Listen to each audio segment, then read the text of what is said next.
And then will you hit record on that, Joel, Yeah. before switching over? Okay, we're starting. There you go. Great. Okay, go ahead. Good morning, everyone. Hello, everyone. We're going to give it another minute so that everyone can come in, and then we'll start this presentation.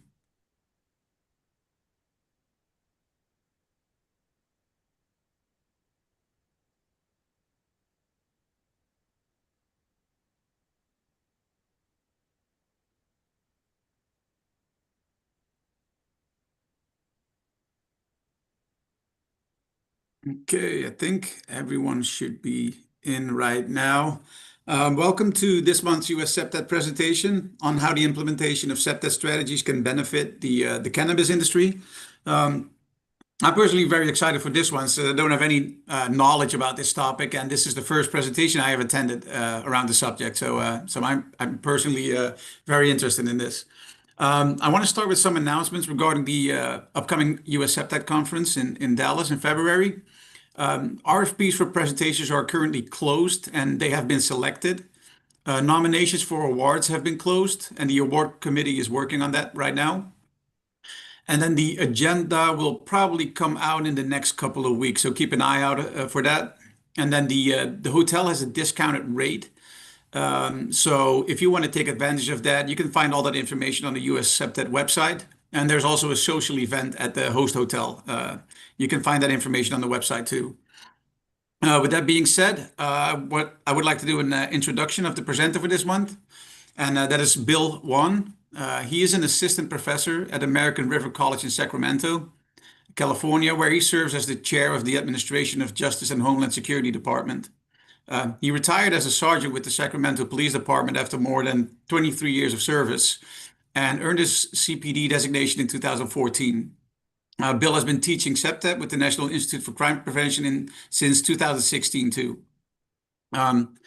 During his tenure with the Sacramento Police Department, Bill supervised the CPTED unit for 4 years and applied CPTED principles to hundreds of projects, including a Major League Soccer stadium, an NBA arena, residential and commercial developments, high-rise and mixed-use projects, parks, schools, places of worship, critical infrastructure sites, and cannabis and alcohol-related businesses.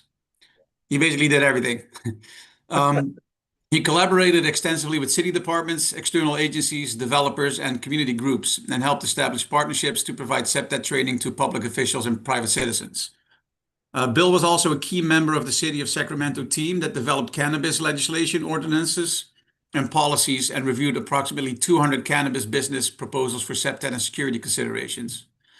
His additional assignments included the Impact Team, Alcohol Beverage Control Unit, Professional Standards Unit, and other specialized units, as well as service as Field Training Officer, Terrorism Liaison Officer, and a member of Regional Incident Management and Peer Support teams. Bill holds a Bachelor's of Arts in Sociology and Criminal Justice from Chapman University. He is also a graduate of the California Post-Management course and the Sherman Block Supervisory Leadership Institute, and is a live member of the California Narcotic Officers Association, where he has served as Region 2 Vice Chair.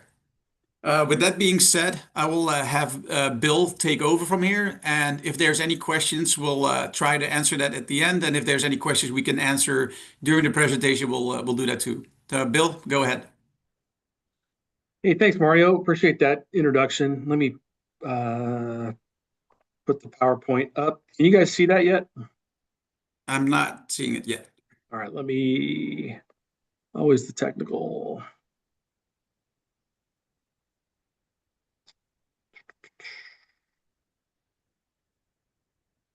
There we go.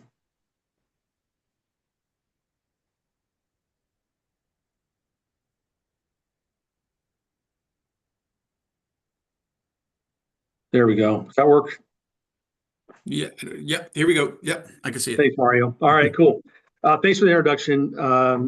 And my introduction sounds a little bit fancier than it is. I started here at American River College just about a year ago as an adjunct professor. I got hired full-time in August, so I'm just finishing my first semester as a full-time professor. And kind of by default, I'm the department chair because I'm the only full-time professor in this division. So I'm not as fancy as it sounds. I retired from Sacramento PD in 2021, and in between teaching for the National Institute of Crime Prevention, I took on some work consulting.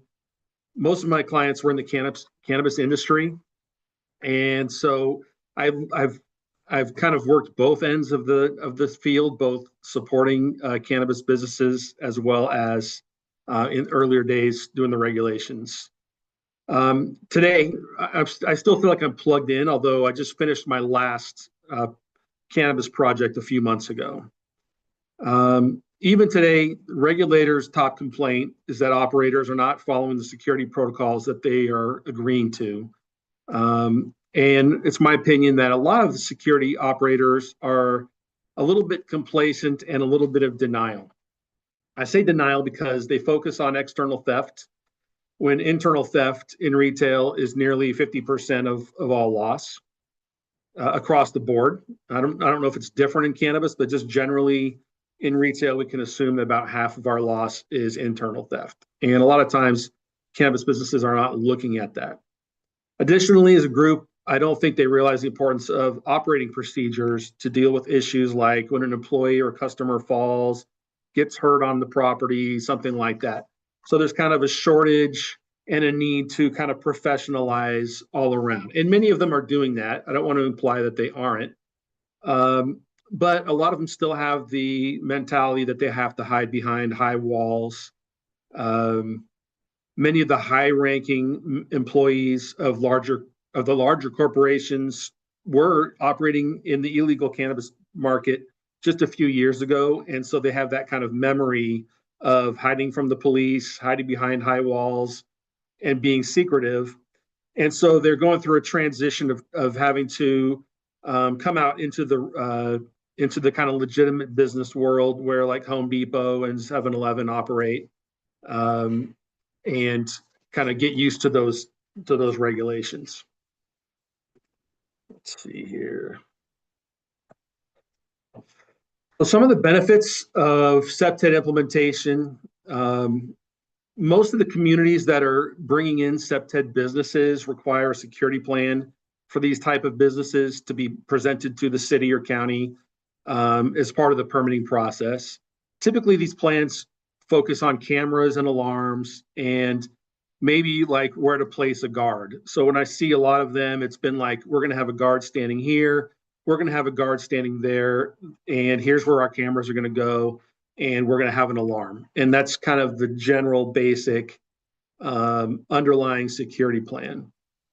When we come in with a CPTED frame of mind and add to the security plan, we can lower theft and robbery risk. We can get higher regulatory compliance, safer operations. We can reduce security costs.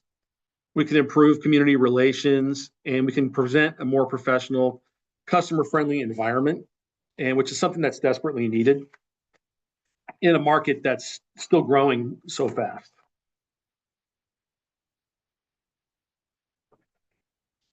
So, and I want to give a quick comment and a nod to the other security professionals that might be here. This is really about implementing CPTED strategies alongside other security measures, not as standalone things. When I say security measures, I'm mostly talking about technological and human, but I also mean policies and procedures designed to run the business in a professional manner and mitigate the risk. Your state and local governments will put quite a bit of stock in mechanical security and organized security.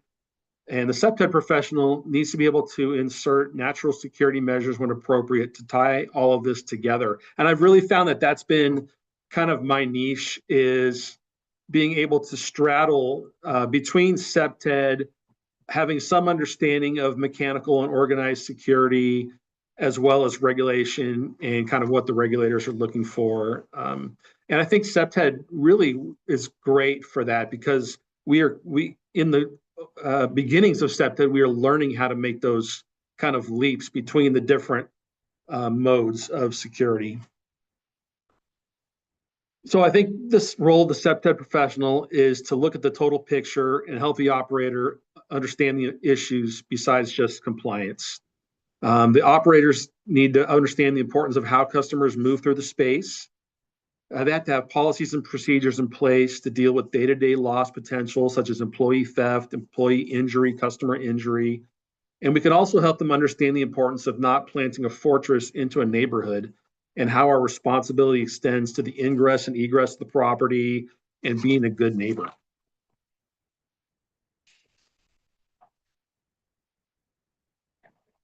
And I just want to take a minute and say that it's kind of weird not getting any feedback. So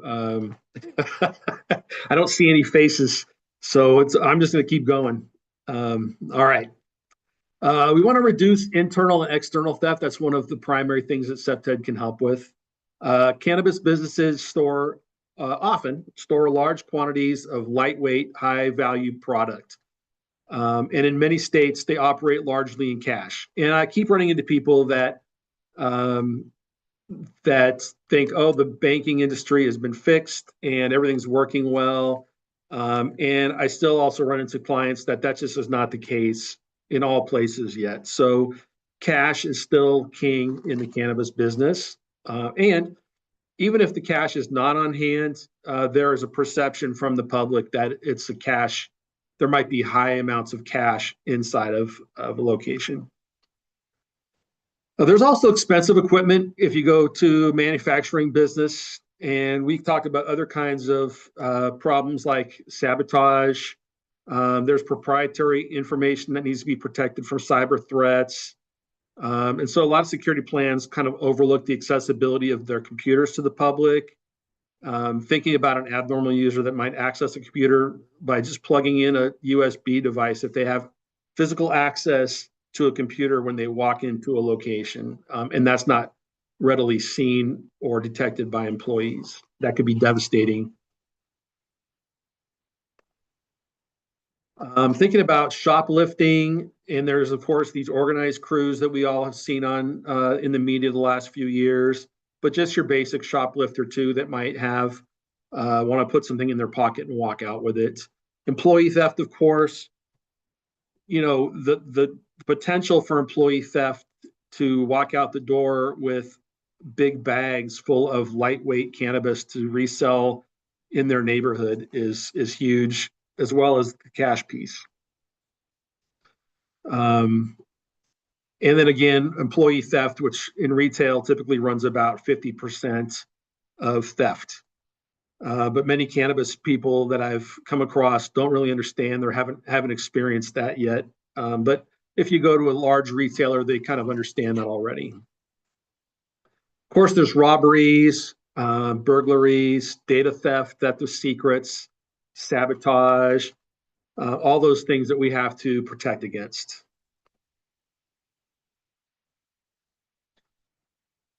In terms of reducing all these threats, we can go back to the basics. Natural access control. We're talking about having a celebrated entrance. So when customers park in the parking lot or walk up, there's a lot of foot traffic often. They know exactly which door to go into. We don't want them accessing employee-only areas. So having plenty of signage that explains where to go and where not to go on the facility. Routes directing where customers should go and controlled flow of traffic. A lot of times these places, and I'll get into that a little bit later, but a lot of times there's like a lobby that before you get into the retail area. And then once you're in the retail area, and as the photograph here shows, this is an area for customers to line up appropriately before they get access to a bud tender. This particular brand here, you don't see a lot of product on the shelves. You see kind of products behind glass. And as the customers wait, a bud tender will come out to them and kind of talk to them about the different products, then go back to the back, collect the product, and bring it out front. So this particular brand has got good control of, they don't have a lot of inventory just sitting out where someone could walk out the door with it. But doing those kinds of things where they're controlling where the customers go by these ropes. Natural surveillance, seeing into retail areas or waiting areas as appropriate. And I say that because some jurisdictions do not allow any product to be seen from outside of the business. And the city of Sacramento, where I used to work, is that kind of place. So any kind of area where you might use a window to look inside, you're going to be only looking into a lobby where there's no actual product. And then you have to go through another set of doors to get into where the product is stored.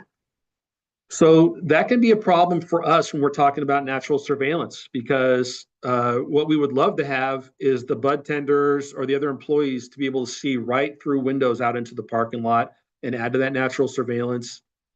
But sometimes the local laws don't allow that kind of thing to happen. So we have to find other ways to enhance that. But within the business, as you can see from this photograph also, natural surveillance from the points of sale where the cash and credit card machines are kept in the computers, throughout the display areas. So when you do walk into this, from the lobby into this area here, which is the purchasing area, the employees that are behind the counter have got good natural surveillance of that whole area. They can identify threats. And then we supplement that, of course, with like panic buttons behind the cash registers, areas that they can escape out of view and locked doors so they can get away from robbers, things like that. Also thinking about natural surveillance, we're talking about approaches, exterior approaches to the building, thinking about the worst case scenarios where we might have a robbery happening. We want to be able to lock down the facility before the robbers get inside. And we also want to kind of increase the danger if you're an abnormal user approaching the front door. We want you to feel like you've been seen.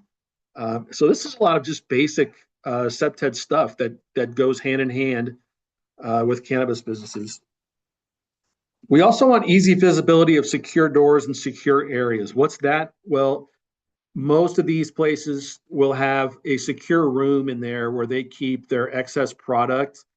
So imagine if you're selling televisions, you're going to have a warehouse full of those televisions in the back. Well, in the cannabis world, what they have is almost like typically what they have is almost like a vault where you have to have access to get in there. We want to set up procedures where there's at least 2 people at all times inside the vault, things like that. But also that vault door, making that visible to the other employees so that I can see, if I'm an employee, I can see if the door is open or closed. Of course, it should never be propped open. We just want people to go in there, get the product and leave and close the door behind them. So we want that natural surveillance within the business so that other employees can see if something that's secret is being accessed. Sorry, I forwarded too fast. Thinking about territorial reinforcement. We want some signs warning that there might be video surveillance on the premises, audio and video recording can be happening. We want to have those clear property borders. We want our landscaping to be appropriate. Sometimes decorative fencing is appropriate, even in retail. If you think about going to 7-Eleven or Wawa or one of those places, they don't typically have a fence around the outside. And when I think about the future of cannabis, just a sneak preview, I think it's going to look a little bit more like a liquor store and be a little less like a jewelry store in the future. We'll see how that goes, but definitely in some cases, decorative fencing can be appropriate to help with territorial reinforcement. And of course, branding. As these companies get bigger, they start to recognize the importance of branding. And I'm a little embarrassed. I have a couple sons, and one of them came home with his friend, and his friend was wearing a Cookies sweatshirt. Cookies is a larger brand. They have their cannabis is named after like sugar cookies, chocolate chip cookies, different cookie things. Now they have got sweatshirts, t-shirts, hats that say Cookies on them. And I caught one of my son's friends wearing the sweatshirt when he came over to have dinner one night. So branding is becoming more important. And of course, just thinking about thinking about any kind of large national brand, these cannabis businesses are going to start going that direction. And we want to encourage that. When they're proud of their brand, they're going to take better care, I think, of the outside of their business and be better neighbors. And then, of course, maintenance. The big one I've noticed is exterior landscaping. It's kind of runs through more than just cannabis, but exterior landscaping, we should follow the 2 foot, 6 foot rule, or I know some of you do a 3 foot, 8 foot thing. Something like that, where landscaping is not covering our building. We're not creating those hiding places. Of course, the lighting that has to work outside, parking lots that are picked up free of trash, overall appearance of the building should be good. And then I'm mostly talking about retail, but even looking at like grow facilities, they have the same issues. They don't have the customers coming in and out, but we still want to maintain all the basic CPTED stuff on the exterior of a grow facility to prevent those kind of burglaries and things that tend to happen. And same thing with manufacturing facilities. I kind of already mentioned manufacturing facilities will typically have extraction equipment that can be very, very high end and expensive, and you don't want to let anyone get in there and break it or steal it.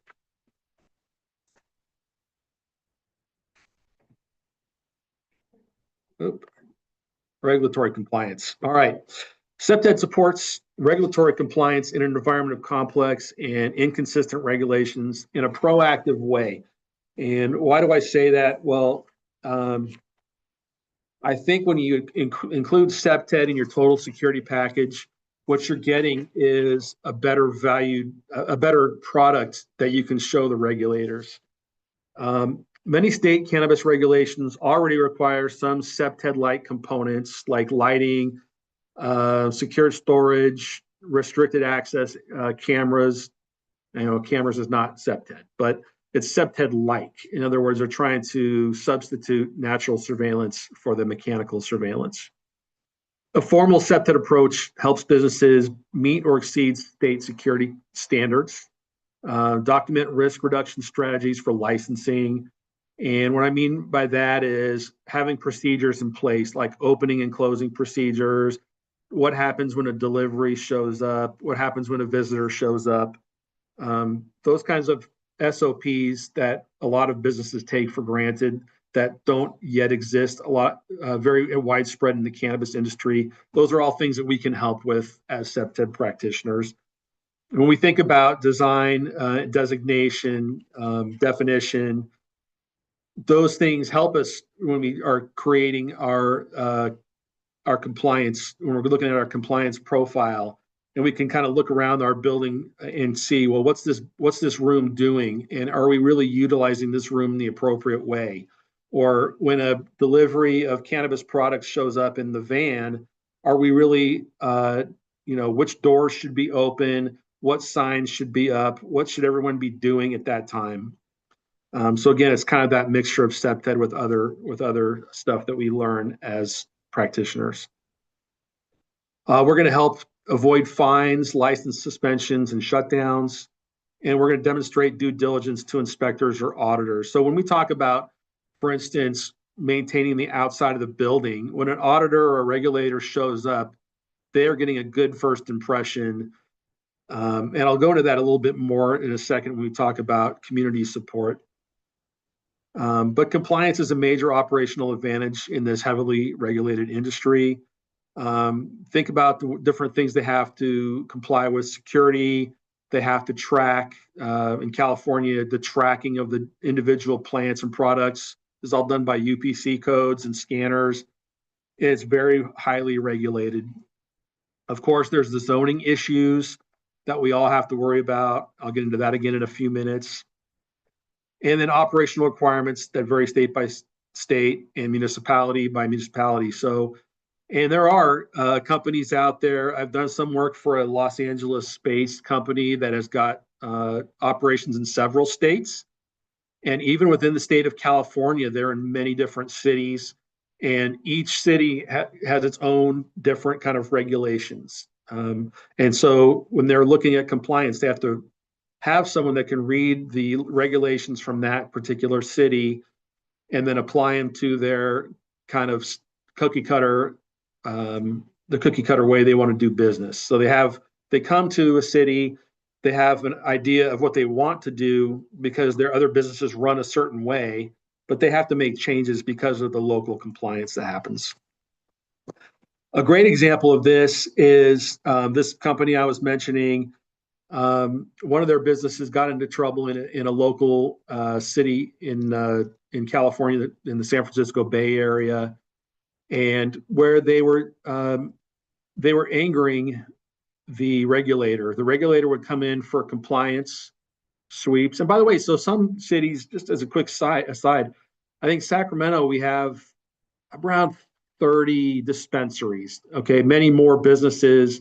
You know, there's the delivery, the cannabis grows, all that different stuff. But storefront dispensaries are in the range of about 30. But some cities have got one, and bringing a cannabis business to that city is a huge undertaking for them. And they're suspicious of the business. They want to make sure it's not going to damage the neighborhood around it. And so in this particular city, they had one cannabis business in the city. And so their regulator, their inspector was in there pretty regularly. And one thing that was happening is this particular business was required to have certain doors that were locked, and it only could be unlocked when your employee is allowing a customer through those doors. And this regulator kept going in and finding doors propped open to the point where they had to rewrite their security plan. And in the security plan is a note that there can be no product on the site that could be used to lock doors. So it's like no wedges, no rocks, nothing that could be used to prop a door is allowed on site. And when they failed that, he actually shut them down. They got a 30-day suspension. So they had to send all their employees home, and they were out of business for 30 days. And that was a huge, huge cost to that company. So CPTED can support regulatory compliance in a proactive way. Just looking at the time here real quick. I want to bust through a little bit faster because I want to have time for questions. We can enhance safety for employees and customers. I already mentioned how a lot of the businesses had not thought of SOPs for what happens when an employee drops something on their foot, or an employee cuts themselves when they're opening a box, or a customer trips and falls in the parking lot. So traditional security focuses on protecting the assets, but CPTED expands that protection out to the parking lots, to employees walking to their cars at night. We think about what happens when delivery drivers show up. And we think about customer safety in the parking lot. So we don't want to be internally focused on just protecting that cannabis product. We want to be focused on the exterior as well, to think about our customers and our employees as they come and go from the location. And these human-oriented tasks are often overlooked by technology-based security. Dispensaries attract large amounts of foot traffic and cash. CPTED features such as well-lit parking lots, unobstructed sight lines, and monitored waiting areas reduce the risk of robbery, assaults, or confrontations, loitering around the entrances, vehicle break-ins, things like that. And of course, CPTED, we're also concerned with maintenance. So we are also concerned about operable lighting, serviceable pavement, and hazards in the parking lot that could cause someone to trip, overgrown landscaping, all that stuff. So this fosters a safer environment for workers and customers, and improves morale and public trust, which we're going to dive into a little deeper in a minute. Reduce security costs. Security costs in the cannabis industry are extremely high compared to typical retail environments. While initial CPTED investment can be significant, it often reduces long-term costs by preventing expensive incidents, which your typical security does not do. But we're going to work on preventing robbery, burglary, employee theft. We're going to reduce the need for constant private security and maybe the number of personnel that are on the site. Minimize insurance claims, including falls, and we're going to cut regulatory penalties, hopefully. I will give you an example. And in this picture on the right, you can see this dispensary in Sacramento. The front door is the one on the right, and there's a security guard standing outside there, checking ID. So you cannot walk inside the business without having a security officer check the ID before you walk in. So obviously, if we could use CPTED to have, or even technology to change the way that system works, maybe we don't have to have a person standing out there. So I'm going to go into technology for a minute, but perhaps we find some kind of a scanner or something where you hold your ID up to the scanner and someone inside can pop the door open for you. Because inside, when you walk in that door, now you're confronted with an employee behind a desk that checks you in before you're allowed to go do your shopping. So there's like a waiting room there. So we could eliminate that exterior security guard and just have an interior person just because of using some technology right there. So the other problem with having that security guard standing outside is that they are a vulnerability when it comes to any kind of a robbery. And so that person being out there is exposed. So if a robber, let's say an armed robbery, starts to occur in that parking lot, your security officer there, do we expect them to get into a shootout with the robbers? Probably not. We hope that they will not do that. But we also recognize that they are stuck out there, locked out if they don't see the robbers approaching, and they're kind of in this no man's land. And so that becomes a vulnerability for us on our liability side. Another example is some places, this one included, once you get past the retail check-in area there's another security officer that's standing inside of a little bulletproof box inside the room where the product is kept. And so that's another person that maybe we can think of using our CPTED brains a different way to utilize that person. Maybe we keep the person inside and we just don't use the security officer outside, and maybe we use a roving, maybe we hire the security company to come by and do like vehicle sweeps or something like that rather than just standing out there all day. I want to talk about another incident that happened to one of my clients. They had one location where they decided to keep a security officer outside in their little patrol car at night.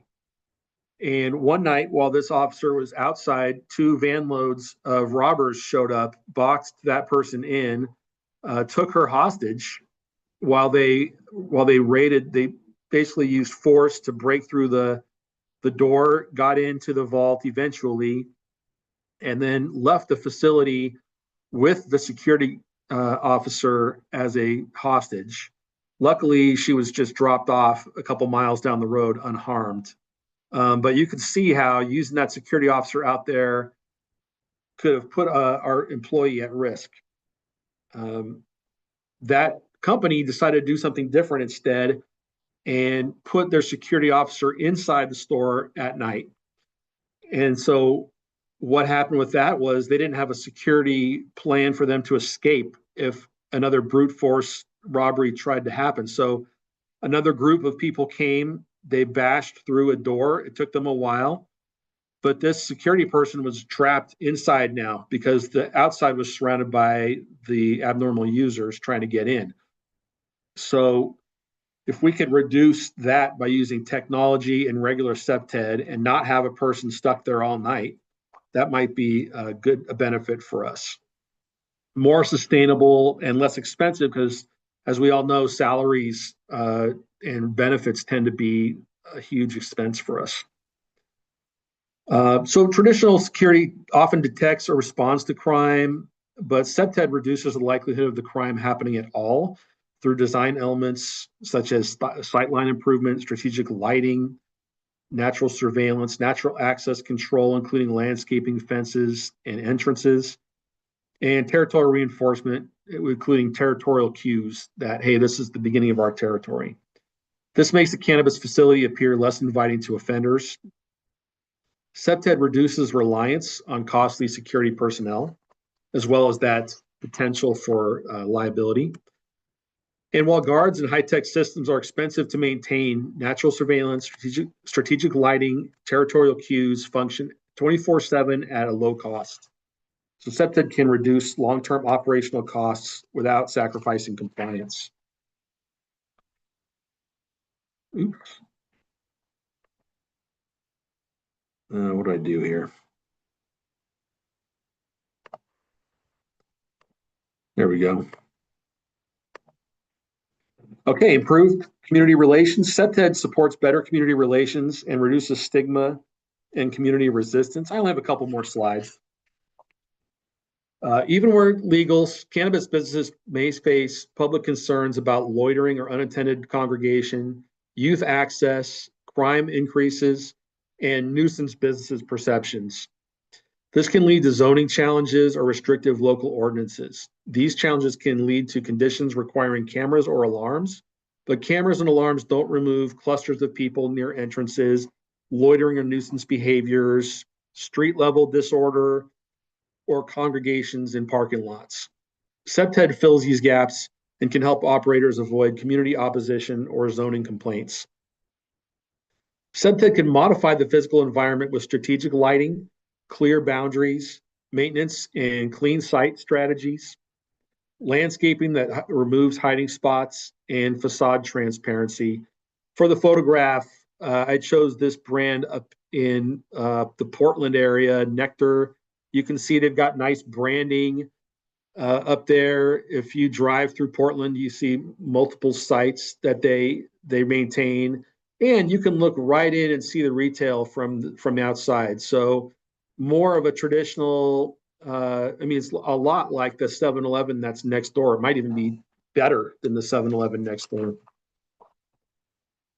A CPTED informed site signals that the business is proactive about safety and order and presents a professional image that aligns with community expectations. Imagine going shopping and the store is surrounded by a 6-foot corrugated metal fence. That fence is an attractive nuisance to vandals, and passersby can't see what's going on inside there. So of course we want especially our retail to be nice and transparent and visible from the street, from the parking lot, and it makes us all feel safer and use that retail establishment more likely. This leads us to the professional environment. CPTED integrates with security, with customer experience, and enhances the brand image. A secure, well-designed layout does more than prevent crime. It improves customer flow, reduces long waits, creates a welcoming professional appearance, helps distinguish legitimate cannabis businesses from illicit ones. This is especially valuable in a competitive emerging industry. Traditional security can feel intrusive and hostile if it's overused. So think about uniformed guards at the door versus a smiling employee at the door. CPTED provides non-intrusive design elements that balance safety, compliance, professional brand image. And so when we think about it, we think about open, well-lit lobbies, transparent storefronts, natural surveillance from staff positions, and it protects the business without making customers feel criminalized. And if you look at the example I gave here, this brand is a larger brand. They've got their logo in there. You can see the products all nicely lined up. It kind of reminds me of going to a shopping center like a Macy's or something like that, where you see the cosmetic products lined up. So very, very much getting cues from familiar retail establishments. So last slide, implementing CPTED in the cannabis industry provides a multi-layered set of benefits, lower theft and robbery risk, higher regulatory compliance, safer operations, reduced security costs, improved community relations, and a more professional, customer-friendly environment. CPTED helps cannabis businesses protect their assets, their people, and their reputation while meeting strict legal and regulatory demands. And just another quick look at this brand, which I'm not personally familiar with this brand, but I just looking at their lobby there with giving out that professionalism. So I'd like to take questions, Joelle, if there are any. As of right now, we don't have any. So, Bill, this was amazing. I mean, just the information that you shared. And by the way, everybody, something is wrong with my internal camera, which is why I'm not visible. So, I apologize for that, but I'm so glad all of you could join us today, for Bill's presentation. But let's see. So, as of right now, I I have a don't. question for Bill. Okay, all right, Maria, you go right ahead. Bill, did you see a reduction in incidents after implementing these CPTED measures at those facilities? Did you guys do an analysis on it or to see how much it would reduce it? No, not an analysis. We really, my biggest thing has been getting people into compliance so that they can get their licensing and either get into business or get back to business. But I do, the number of, let me say this though, CPTED is out there in the different cities and counties of the country. People know about CPTED. And so when they see business plans or security plans that don't include CPTED, they recognize that. Or in the case of some of my clients, it's been that the city, they've been robbed. Had a couple of bad examples happen, and they need to come back and redo their security plan because they're risking losing their compliance. Mm. So I have not seen the numbers on the backside like you're talking about, a reduction. I would like to see that, but I just haven't seen it. Yeah, sometimes it's hard to measure. I noticed that in our work too. But yeah, this is a great presentation, by the way. I really enjoyed it. Thank you. Thanks, Mario. I think we have a Q&A here. Brian is asking, not sure if you said this or not, but was a CPTED review required as part of licensing? So that's basically something you just discussed. But yeah. So when I was doing the regulatory side, when I was working for the police department, as a CPTED professional, my job was to make sure that they were implementing CPTED from the ground up. They couldn't get approved to get their licensing without having basically a city official with CPTED background reviewing all their plans and approving them. So I got to review the physical plan before they did their build outs. I got to review their security plan. And I had an option to come back and redo the security plan every year. If they had problems, we could call them back in and say, redo your security plan and add these pieces to it. awesome. And then Liz asked, do you have any thoughts or recommendations for vape shops that are selling cannabis or other products illegally? Or for vape shops in general, would you recommend the same practices as the cannabis stores? Yeah, for illegal ones? Yeah, I don't know. I'm not sure if legally was supposed to be there. I don't know if she meant legally, but I'm not sure. So, and it might be, there is a trend starting now that's almost like a hookah lounge where people can go inside and they can vape their cannabis product or smoke indoors in a controlled environment. There's one coming up in Sacramento that I think they're going back and forth on their licensing issues with that. But yeah, same things. And really, I kind of leaned on my alcohol experience with that, where in a place where you're serving alcohol, I consider not only the CPTED components to it, but also making sure that people are not being overserved and having some method of shutting people down if they become too intoxicated. And then they have to have that kind of community caretaker role afterwards where, they can't let people drive away from that spot. They've got to have, they got to kind of maintain the area around them. So I'm not sure if I understood the question though, but that's just sparked that thought in my head. that's yeah. I think that's answered well. Let me see here. Robert is asking, how much do you get involved with sharing state regulations with the client? Quite a bit. I make sure that I'm going through the regulations, that I haven't missed anything. And so what I typically do is I'm fairly familiar with the state regulations, but then when you go to a different city where you haven't worked before, you have to read their regulations. They often will have a liaison for you at that city. In my latest case, they had a private security professional that was working for the city that was doing their regulatory. So we had a lot of one-on-ones, and it's like, what do you want to see in the security plan? What can I do to make this successful? And then you can kind of get a feel for what the community there, what their real problems are going to be. Are they worried about bringing down the neighborhood? Are they worried about, lots of takeover robberies? And so having that liaison, being able to talk back and forth with their kind of person. But yeah, you do have to get to know those things.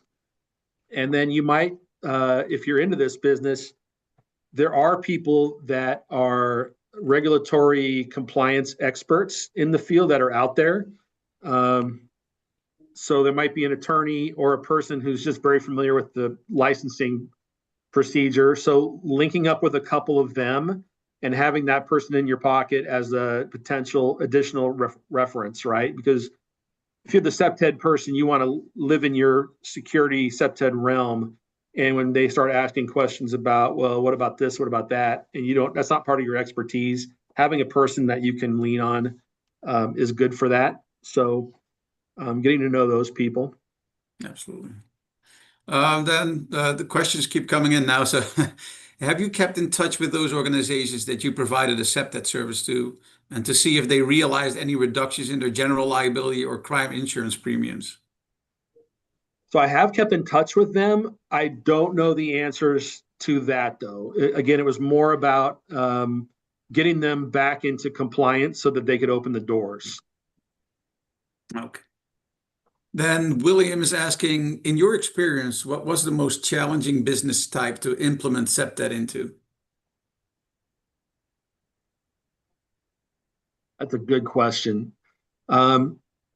I think they were all challenging, just learning the different types. I think probably the worst has been well, let me start by saying, first of all, that especially when we started out, no one had a clue what it was going to look like. And so we had to learn how each business operated and make sure that I understood from top to bottom, okay, if you're doing cannabis extraction, what does that mean? Well, you've got this big piece of equipment in there. They might be using chemicals. They might be using pressure in order to create the extraction to get the oils for the vaping pens and all that. And then you have to find out, oh, and they also package the product in the back in a warehouse. So they have customers, or not customers, they have employees that come in that are more casual employees that just sit there and put products in boxes all day. And so accounting for the different types of employees that might be there, you can start talking about, does this employee need access to section A of the business, or can they be stuck in section B to do their job and never see the other part, And so you're limiting the employees to different areas of the business. So you have to learn all those. But get back to the question. The home delivery business has been, I think, challenging, and one of the reasons has been that there's not a lot of real estate that needs to happen to make that work. So a lot of people that want to go into that business are, at the beginning, they were operating out of mom's basement, that kind of scenario. And so we had to find ways to make, back in the regulation days, we had to find ways to make those businesses realize that they had to have some kind of professional storefront. They can't just do it out of the back of their van or the back door of their house. There has to be a storefront of some kind where a regulator can walk in and inspect their safe, inspect their books, all those kinds of things.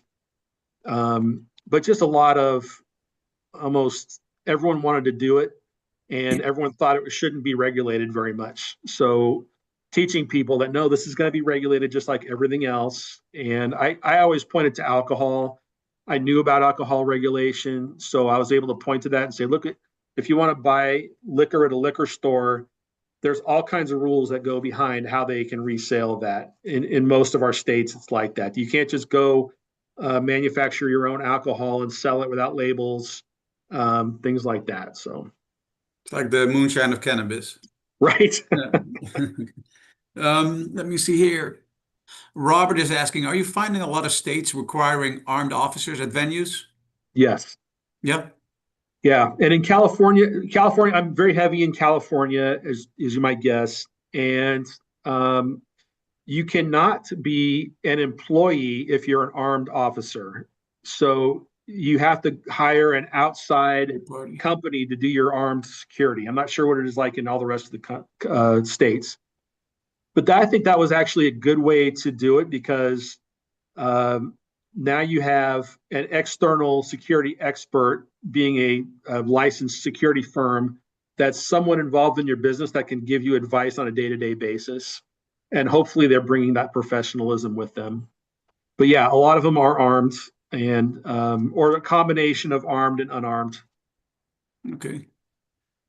Then Kayla is asking, what camera placements are often missed or done incorrectly in cannabis facilities, both retail and manufacturing? Uh, so the big one that I've found good is something that gets facial shots when people are walking in. And cannabis actually lends itself to that very well because there's so many internal door, like you have to get yourself into that first door and then into a second door. There's a lot of spots where you can even hide a pinhole type camera. I had one when I was doing regulatory. One of the brands, they created a height strip. Like when you go out the door of a 7-Eleven, it's got like 5 feet, 5, 5, 6, all the way up to. Well, they created one of those and they hid a camera in it. And so when you walk in and walk out, you're passing that. You don't even know you're passing a camera that's getting your face every time. And so that's great for the facial recognition software that is on the very back end. So that's good. I think that many businesses, not just cannabis businesses, but they focus their cameras inside, not outside. So they miss parking lots. You might have great video of people running through your business, ransacking it, but you don't have what the car looked like on the outside. You don't know which direction it went on the street. You don't get those license plates. So we make sure that our camera placements are such that we can read license plates. And of course, the cameras are dialed in to the extent where my rule of thumb is 100 pixels per foot at a vehicle entrance, and that should be plenty to be able to read those license plates. Yeah, and then you need to have some support of light, typically, depending on the the surroundings, Yeah, of course. But yeah, yeah, and then that's where CPTED comes in because you can explain, hey, we don't want glare in our cameras, so we have to have good lighting. We got to keep the trees trimmed back, those yeah, kinds of things. exactly. What environmental control supports safe cash handling and delivery drops? So I don't understand the environmental support part Uh, of it. what environmental controls support safe Oh, cash handling and the delivery drops? Yeah. so safe cash handling. Well, one is more than one person doing it. One is cameras above the register drawers, things like that. And then processes where is the cash going to be counted, things like that. Who can go access into the areas where the safes are, and how many people have to sign those things. Cameras around the safes, of course, and then SOPs for all that. Okay, if I've got too much money, like some of these places that I've worked for, they don't have. I mean, you go to Home Depot and they've got a limit of how much cash can be in that drawer, and if it gets to a certain point, they're doing a drop. And a lot of our cannabis businesses hadn't like thought that through, so they might have all kinds of cash in their drawer. So then we go give them a standard operating procedure of okay, if it gets to be a certain number, we're going to do a drop, and we're going to need a manager to help with that. And so all those processes have to be written into the security plan to make it really robust. And then the pickup and delivery piece is huge. So typically, what we try to do is have a place where the delivery vehicle can be behind closed doors, either in a bay or into a fenced area. And then we create a plan around that. Like, okay, security, the vehicle's coming, so you get ready. And then when the vehicle shows up, you have some kind of process where they have to call the manager alerts security to open the gate, the vehicle drives in, someone's either watching the gate or watching the cameras, make sure no one runs in while the gate's open, wait till the gate is closed, then you do the exchanges, those kinds of things. Because, right, you don't want them just showing up at the front door and loading plastic totes full of product in the front door where everyone can see it. And those totes are so light, you can just run away with them. So we really have to be careful with that. Awesome. And then this is a question that we see it more often, that natural surveillance and target hardening, they don't always, they sometimes collide. Yeah. Eric is asking, how do you balance the natural surveillance strategy when regulations require the product not to be seen from the outside? Right. And that's been a big problem to me. So one of the things, of course, we have in a grow situation, you don't typically have that problem because ours here are indoors. And I can talk about a different situation in a minute, but yeah, we want them to add windows as much as they can. So for instance, one of the ones I showed you, the picture, you can only see, there's lots of glass, but you can't see where the product is being stored. You can only see into the lobby. So at least the person behind the desk sitting in the lobby can see out the windows. It's not the perfect scenario. And I would love for in the future in this area for the city council to change their mind and go, okay, we're going to allow that now because they can see. Now they have a few years of successful businesses. Excuse me. But look at the one in Portland that I gave the example, the Nectar brand. That thing, you can drive by on the street and see right in there and see everything that's going on. So it is a balancing act. I take the little wins where I can. If we can at least see into the lobby, that helps. But also there's the part of, in one of the projects we did, we had kind of fake windows. So if you were to break through the wall right there, you'd be in the area where the cannabis is being sold. And from the outside, it looks like a window that you just can't see in. But the reality is it's just a fake window. It's like it was a box, and behind the box was something you would have to really break through to get in. So just perception of natural. Just perception, yeah. Take the wins where you can, and then of course that's where you have to lean on the security cameras after that, or putting people outside in a position where they can see things. Having your guards walk it, or having your employees take a break outside and at a picnic table, those kinds of things. Awesome. And then I think we have two more questions. The first one is from William. With the advent of AI, how do you leverage that into CPTED? Have AI cameras assisted any? Yeah. So I don't have any success stories, but definitely we're using AI cameras now. So so I mean the AI is pretty cool. You can identify people that are approaching before they actually get on site, and AI can help the person who's watching the cameras to decide if that's a possible threat or not before they even show up. So yeah, AI is going to be. I have a camera person that I work with, so he just teaches me this stuff. But license plate readers also is a thing that we do, and then the ability to enter.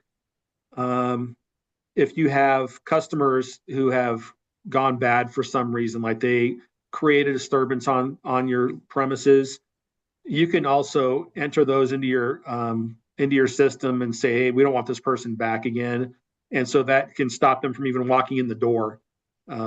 Because as you're checking IDs or AI, I imagine AI could do this too, where if they show their ID before they get in the door, they're going to say, hey, no, you're not a customer of ours anymore because last time you were here, you had a fight in the parking lot or something like that. So. Okay, I'll do one more because I see it's 1 p.m. and I don't know if we're on a tight schedule. So just to be sure, I'll do one more. Collins was just wondering why the guard stuck in the cannabis store during the burglary can call local law enforcement while the burglars were outside. Yeah, and they did. Yeah. But that particular company actually has a we went round and round on this. They really wanted a guard inside or at the location all night, but they also have a kind of control center in a different city where they have a few people in there that are watching all of their locations all over the country on camera. And so the ability for that person offsite to not be in any danger and do the same job that person inside was doing, and they would have no danger associated. But yeah, when they in that particular case, the retailer really wanted a person on site all night, and so we built in that they have to have in their little security room that we created for them, they have to have an emergency way out. They have a way to talk down using they can talk to outside the building and say, hey, look, I see you, I'm calling the police. They have a telephone, like a proper telephone in there, not just their cell phone, where they can call 911 and the police know where it's coming from. So all those things were afterthoughts. It happened after they got hit. They got hit hard twice, and they finally started changing SOPs to kind of include those things. Awesome. Okay, well, I'm going to interject here and say, so usually if we have a couple more questions, we'll go over, and the people that want to stay, and those that don't can take off. But so we have two more questions, and then one is more of like a procedural thing. So Rosalind, I just wanted to let you know and answer live. We don't have transcripts of the webinars available, but what we do is we do record them, and they're available to rewatch on the member portal on the US CPTED Association page. So so that is available there, but we don't have transcripts. And then we have Kayla and Robert's question. Mara, if you want to go ahead and ask those last two. Oh, wait, and well, there's a few more that have come in. So Bill, if you're not in a rush, if you've got a few more minutes, we can answer a few more questions. And I got about half an hour. Kayla's one about the AI changing CPTED assessments and go from there. Sure, yeah. So what Kayla is asking, how do you see AI changing CPTED assessments over the next 5 to 10 years, especially for high-risk industries like cannabis? Really good question. And as a new teacher, I'm diving into AI a lot. So I don't know. Just the technology of Google Earth has I mean, I rely very heavily on Google Earth when I'm doing my assessments but I can't, I have to keep catching myself. I can't just rely on that. I have to actually go to the site and walk the site when I'm doing an assessment and take my own photographs. But there is a tendency to want to just rely on the technology that's out there. I do use it. So speaking of AI, I just can't imagine. It's so amazing. I mean, when they can detect weapons on people that are behind clothing, and like I said, I'm into the tech part a little bit. I have a friend that's all the way in and does camera installation and all that, and he'd be the guy to ask for that. I wish I had a better answer, but I definitely think it's going to change the way we do things. Yeah. It's evolving so fast that it's really hard to predict, how we will be using it in 5 to 10 years because how fast it goes. But, from what I've been seeing too, probably within 5 to 10 years, we'll have AGI, which, will help a lot with the analysis and decision making. So yeah, I can see that too. Yeah, and then, fantastic. Robert is asking, are you recommending cameras in parking areas? Yes, absolutely. And I will say this, and it's not just cannabis, but in other retail, there's a tendency for them not to want to offer exterior cameras because they're afraid that it gives them some kind of liability. But I've had attorneys look into this, and they can't find a case that shows that. So the kind of underlying complaint seems to be that, if we have a camera outside, that means we could get sued if, and I'm not really clear on it, but there's just a kind of underlying thing that I keep hearing from people. But I've had attorneys, our city attorneys in Sacramento, I'm like, is that a thing? And they dove into it and they're like, we can't see any downside to it. You just don't want to, if you're worried about that, I think what they said was put a sign up that says these cameras are not monitored, or something like that, and that would eliminate any expectation that someone's going to run out and save you because you're on camera. I do a lot with premises liability, and that was a thing, or it is still a thing that, sometimes they argue that it provides a false sense of security, and that's where that signage comes into play. But sometimes people will post signage that says this property is protected by surveillance, and that's when they get into trouble too because of the language. Sure, that So makes I can sense see to that. me. Yeah, but Yeah, if you don't offer any promises, and I'm not an attorney, but if you don't offer any promises, I don't see, and no one I've been able to talk to has been able to tell me anything. exactly. Then Julie wants to thank you from Naperville, Illinois. Very informative. Thank you. And then Robert, what are the regulations requiring who motion alarms are connected with, private or public? So my recommendation for that is to go with the UL standard. So Underwriters Laboratories, they're the people that test light bulbs, light switches, all that stuff. They have standards for alarm installation, and it's a very high standard. So if you're in a building with corrugated walls, they require that the walls are triggered if someone cuts through a wall. But they have a different standard if your walls are concrete. And so if your windows are a certain height, they have a different standard. So the UL standards, I think, are an easy way to just refer that. And I've kind of adopted the UL standard. I purchased them. I kind of adopted them so that if you're doing my security plan, you're kind of getting that UL standard. But the gold standard and there might be other companies out there, but the gold standard for UL is that alarm installers have to be, you have to do a few installations. You have to have UL inspect your installation. And then once a year, you have to have the professional alarm installer go back to the location and retest that everything still works. And then they put a certificate online, and then the regulators can log on to the UL website as a regulator and see if certificates have been expired or not. So what I like about that as a regulator is it puts the onus back on the business. They have to make sure that they're calling in that outside expert once a year to get an inspection. The inspection shows that everything still works, and that all the sensors still work, all that stuff. And then the certificate goes online. Then all you have to do as a regulator from your desk is log in and go, yep, all these different businesses are still certified except this one. And maybe that's the one you go out and do an inspection on and see why they haven't complied. Awesome. And then Rosalinda says thank you. And then we have the last question here from William. Are there any certifications you would recommend that involve CPTED?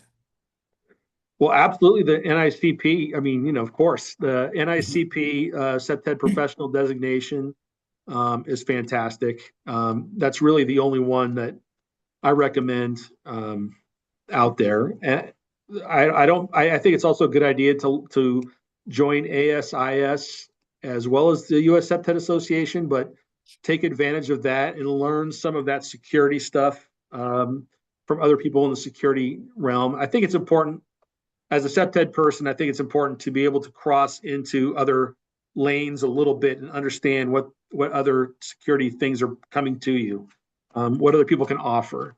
Yeah, and I think NICP has some specialty courses too, like CPTED in schools and stuff like that, if I'm correct. Yeah, yeah. I mean, So yeah, all that stuff. Keep yourself up to date. Awesome. Okay, well, I think that covers all the questions. Let me check just to be sure. I think we're good here. Let me see. I Yeah, would looks like we're agree. good. And I want to say thank you, Bill. This was phenomenal. I mean, great presentation. And I think that some of the things that you're talking about are applicable to other similar type industries. And so people can get a lot of great information out of this. And like I said earlier, the recorded webinar will be available on the member portal on the US CPTED Association page. If you missed anything, or if you have anybody that you think would benefit from seeing it after the fact, you can let them know that this is here. But Mario and Bill, thank you both so much for joining us today and presenting this. It's been phenomenal. And I think I want to wish everybody happy holidays. And we will see everybody again in January. The January webinar is all about the conference. We go over what to expect, what kind of presentations are going to be, what the formats are going to be. And we're doing things a little different this year. We're going to have some workshop and some hands-on things. So please join us for the January webinar to get more detailed information about the conference that's going to be in February in Dallas. So we're very excited about that, and the conference planning committee is finalizing a lot of the last minute things, and it looks like it's going to be a really great opportunity to network and learn more about CPTED. So thank you both, Awesome. and I Thank hope you. everybody Thank you has a both. great rest of the week. Thank Thanks, you. everybody.